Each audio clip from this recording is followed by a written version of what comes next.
Alors, chronique cinéma aujourd'hui dans ce semblant nouveau studio qu'on améliorera dans les prochains mois, prochaines années. On verra. Steve, tu es allé voir Dragon 3, Le Monde Caché. Oui, oui, qui est encore à l'affiche pour encore une semaine. Donc, si vous voulez aller le voir, c'est le temps, parce que ça achève. On va essayer de ne pas faire de spoiler aujourd'hui. Ouais. Parlons un peu du film. En gros, l'histoire, on reprend les mêmes personnages principaux qui se retrouvent dans les deux premiers opus. Celui-là, effectivement, c'est le troisième. Euh, L'histoire se tourne alentour d'un ennemi qui veut essayer de capturer tous les dragons et de les tuer. En fait, lui, ce qu'il veut, c'est vraiment d'anéantir la race des dragons, plus particulièrement les furies nocturnes. Donc, l'histoire va vraiment jouer avec ça alentour des personnages de la quête d'aller sauver des dragons. Non, c'est. L'histoire est pas mal basée alentour de ça. Là, j'essaie On de ne veut pas réfléchir trop en à. C'est dire ça. pour laisser les gens l'écouter. Là, la question que je me pose, bon, là, on l'a dit, Dragon 1, Dragon 2, Dragon 3. Faut-il avoir vu les deux premiers pour essayer de comprendre ou il y a moyen de le comprendre sans avoir vu les deux premiers? Il y a moyen de le comprendre quand même parce que c'est vraiment une histoire qui est, je dirais, complètement séparée des autres. Oui, c'est sûr qu'il y a une évolution dans les personnages puis dans les dans la furie nocturne qu'on connaît là. Mais sinon, c'est pas une nécessité d'avoir vu les deux autres. C'est un plus. C'est toujours plus le fun de connaître les personnages puis d'avoir vu leur évolution aussi à travers les films, mais c'est pas obligatoire.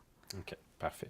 Parlons un peu des points un petit peu plus techniques du film. Trame sonore, effets visuels. Trame sonore, je l'ai dit plusieurs fois à travers les critiques, j'ai énormément de misère à me rappeler souvent des trames sonores parce que j'embarque vraiment dans le film, puis un moment donné, je compare tout ce qui est alentour de.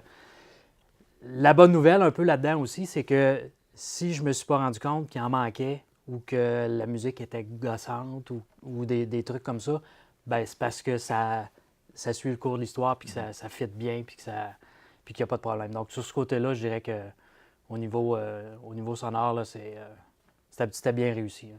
Au niveau visuel, c'est un film d'animation. Niveau visuel, on retrouve dans la majorité des scènes un peu le même visuel qu'on avait dans les autres. C'est un dessin animé, c'est très coloré. Par contre, je dirais qu'il y a des scènes où est-ce qu'on se rapproche un peu plus de ce qu'on a vu dans Avatar OK. au niveau des couleurs puis du visuel. C'est extrêmement beau. La réaction que j'ai eue quand je suis tombé sur ces scènes-là, c'est wow! C'est vraiment. Puis, tu sais, on ne se le cachera pas, là, sur un grand écran avec une bonne qualité de projection, c'est quelque chose qui vaut vraiment la peine, là. Il y a du détail dans ces Il y a du scènes-là. détail, il y a des belles couleurs, il y a des. Puis, tu sais, si les gens se souviennent, la plupart vont probablement avoir vu Avatar, là. Les couleurs étaient très vives, ça ressortait vraiment beaucoup. C'est un peu ce qu'on retrouve dans celui-là aussi. Puis j'ai vraiment aimé ce côté-là. C'était vraiment le fun à voir, là. Appréciation générale du film. C'est un film à voir. Sans dévoiler comment ça termine, je pense que celui-là vient vraiment comme clore une trilogie.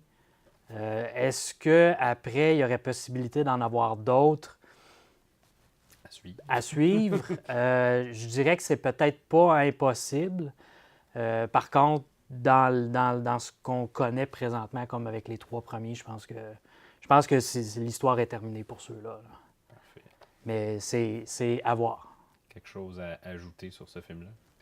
Allez-y. Il vous reste encore une semaine, vous avez encore le temps. Moi, je le conseille fortement. Là-dessus, on vous souhaite bon cinéma.